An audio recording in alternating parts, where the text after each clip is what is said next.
Assalamualaikum jedheetiin eegalee sabni koo Oromoo yoom waliif galee addaan faffacaanee kunoo akkuma callee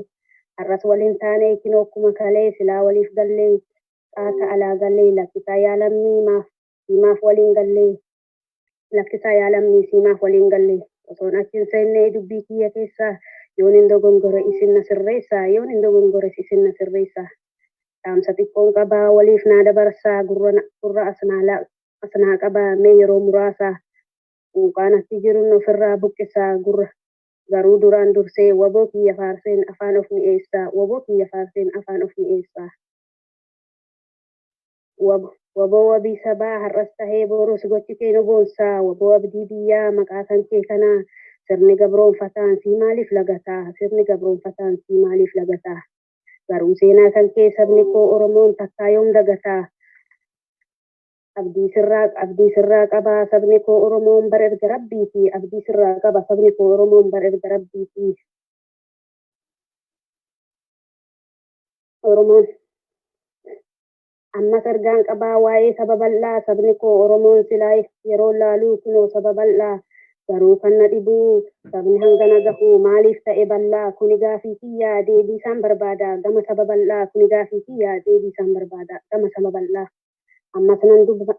nan dubbadhaa akka nan hifanne waan sabaa dubbadhee waan biyyaa hin dhiisu yoon nan dhiisa jedhes isatu nan dhiisu yoon nan dhiisa jedhes isatu nan dhiisu kanaafan dubbadhaa waan na dirqisiisu kanaafan dubbadhaa waan na dirqisiisu biyya koo yaa walloo biyya lafa seenaa dhiigaansi arganne lubbuu goota meeqaas keessatti dhabne lubbuu goota meeqaas keessatti dhabne Gotoowwan siif jecha lubbuu isaa kennee keessaa maqaa kaasee maafan hin faarsine keessaa maqaa kaasee maafan hin faarsine kan akka warqituu fi Hasan Rashiidee kan dhugaaf qabsaa'ee waggaa meeqa guutuu kan gabrummaa didee wahii kana qofaa gotoowwan qabsoodhaa kan fakkeenyan kaasee kan akka Hasan Ammee gaafa qabamellee seenaa yoomuu hin banne kan hojjetee deeme seenaa yoomuu hin banne kan hojjetee deeme kan dhugaaf qabsaa'ee kan jihaadaan darbe mee waan inni hojjete walumaan haa laallu seenaansaa dheeraadhaa kan gaafa qabamee qofaa haa ilaallu kan gaafa qabamee qofaa haa ilaallu nafxenyaan qabamnaa wamaan fiddu jettee shira itti xaxxee garuu hojii gootaa waan isheen hin yaadin seenaa itti dhiise waan isheen hin yaadin seenaa itti dhiise nama meeqa fixxee jettee yoo gaafattu mukatti fannisuuf haada itti hiitee nama sagal fixe hattuu akka keetii sihiiniin kudhaneessaa jedhee boqquu dhahee sihiiniin kudhaneessa jedhee boqquu dhahee xiqqoollee yoom turee yeruma san du'e lubbuu warra diinaa harka isaatti dhumte lubbuu warra diinaa harka isaatti dhumte gootuuwwan akkanaa osoo har'a jiraate Oromoon koo hunduu qaasa bilisoome Oromoon koo hunduu qaasa bilisoome jaallee washinni gaane itti taate rakkoo irbuu sabaaf jecha seenan boolla tokko irbuu sabaaf jecha seenan boolla tokko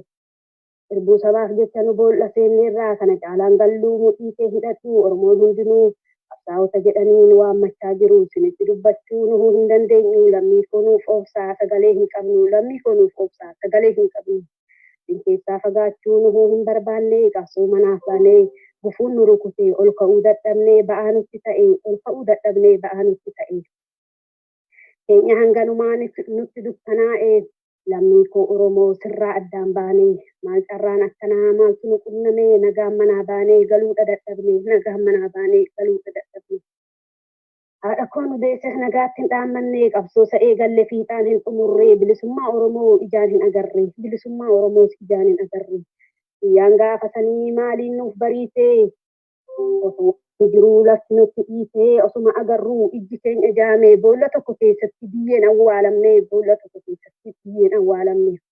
ol ka'uu dadhabnee achumatti hafnee nutti hin boohinaa deemnee rasin jannee jabaadhaa lammii koo qabsoo sa'ee gallee isinitti kennine qabsoo sa'ee gallee isinitti kennine nu karoorri keenyaa kunoo kana taate maaloo wal jabeessaa hunduu walii galaa horadhaa Oromoo tokkummaaf jaalalaa wallaalaa barsiisaa kan wallaale gorsaa Oromiyaa keenya numaaf bilisoomsaa Oromiyaa keenya numaaf bilisoomsaa taanee isinin arginuu nutti dhihee jira nu qabsaa'onni Oromoo kunoo godaanneerraa gumaa keenya baasaa hadaraa yaafiraa gumaa keenya baasaa hadaraa yaafiraa lammii koo Oromoo hundumti keessanii yaa qeerroo Oromoo xiqqaa fi guddaanii tokkummaa ijaaraa keessaa fi alaanii nagaan nuuf jiraadhaa hundumti keessanii nagaan nuuf jiraadhaa hundumti keessanii keenya xumuramee gaafa raawwatame hinboohii saba koo hundumtuu jabaadhaa. Deebineen dhufnu mee garaa kutadhaa. Nu deebineen dhufnu mee garaa kutadhaa. Isiniif haa ta'uu qabsoon keessan milkii of eeggadhaa ammoo akka isin nyaanne sareen minilikii akka isin nyaanne sareen minilikii. Ilaamee Oromoo koo ilaamee saba koo warroota isin jedhanii karaan kan keessa himuu karaan kan koo haa ta'uu yaanni kan kee kufee kan koo galma haa ga'u. Ani waan si caaluuf anatu ta'a marii ani hoogganaadha na jala hiriirii takkaan dhaggeeffatiin gurra kenniteefi takkaan dhaggeeffatiin gurra kenniteefi ofirraa fageessii namoota akkasii ofirraa fageessii namoota akkasii. Warra na hin barree ofan si barsiisaa ani qananiidha intala warqituu ani qalaniidha intala warqituu sanyaa sanammee hortee alisaaree kan basaastuu qalee rabbiin nuuf haa ibsu xurree bilisummaa waan na dhaggeeffataniif baay'ee galatoomaa waan na dhaggeeffataniif.